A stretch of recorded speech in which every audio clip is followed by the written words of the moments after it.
Welcome to Mama's Wellness, the podcast that supports moms through every stage of motherhood. I'm your host, Jane, and today we're talking about something that affects every new mom, how your body changes after birth and how you can begin to feel strong, confident, and healthy again. Joining me is Dr. Emily Carter, board-certified gynecologist with years of experience helping women through postpartum recovery. We're diving into belly fat, breast firmness, hip and thigh toning, scar healing, and whether breastfeeding really affects a mother's health. Let's get started. Thanks, Jane. First of all, congratulations to all the moms out there. Your body just did something incredible. It's perfectly normal to look and feel different in the weeks and months after giving birth. So true. One of the biggest concerns we hear is about the belly. How can moms lose that lower belly pooch after delivery?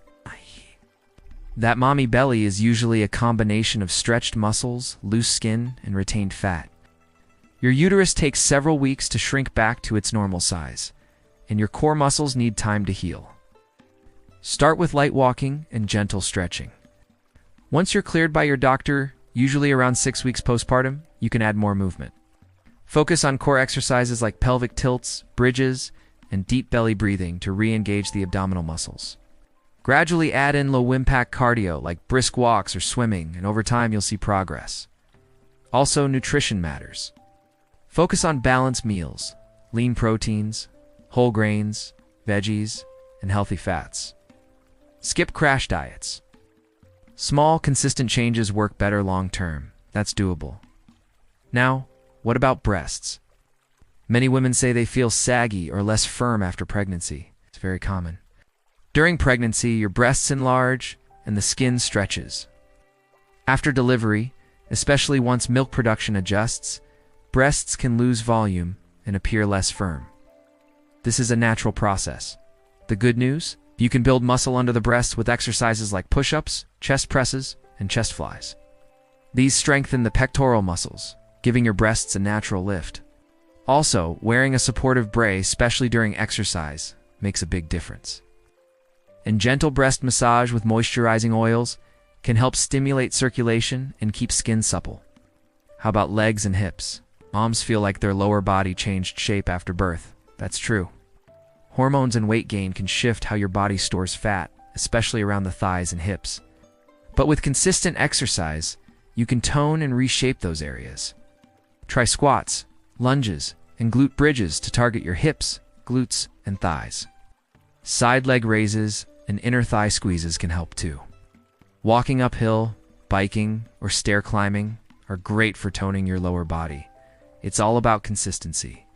2 to 3 strength training sessions per week can lead to visible results in a few months. Stretch marks and scars are another big concern.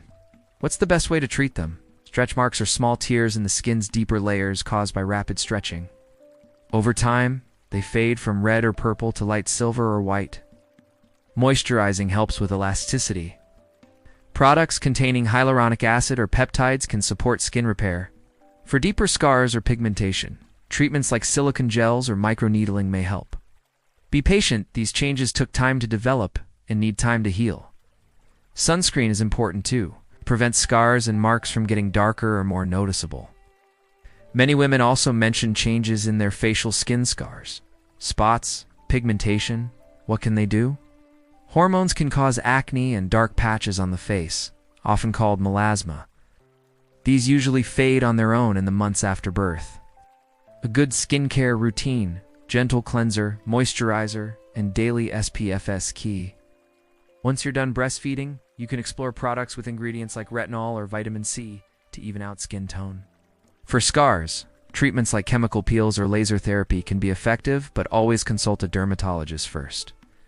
Let's talk about breastfeeding. Some women worry it will drain their energy or harm their health. Is that true? It's the opposite. Breastfeeding offers amazing benefits for baby and for mom. It helps your uterus contract, supports weight loss, and releases hormones that promote emotional bonding and mental health. It does use extra energy, so moms need about 300 to 500 more calories a day and lots of hydration. Eating nutrient-rich foods and resting when possible helps balance your energy. There's no evidence that breastfeeding is harmful to a healthy mother. It lowers your risk of certain cancers and chronic diseases. And for many women, it helps them return to pre-pregnancy, weight more easily. That's such a relief for so many moms to hear. So let's wrap up. What's your overall message to moms trying to bounce back after birth? My message is simple. Be kind to yourself. Your body just created life. Instead of rushing, take small, healthy steps every day. Move when you can, eat nourishing foods, and ask for help when you need it. You are not alone, and you, Dante, need to bounce back to your old body. You're rebuilding a stronger, healthier version of you. That's so powerful. Thank you, Dr. Carter, for this honest and empowering conversation. All our amazing listeners. Your body is beautiful, strong, and healing. Give it time. Give it love. You've got this. Thanks for tuning in to Mama's Wellness. If you found this helpful, don't forget to subscribe and share this episode with a mom who needs it. See you next time.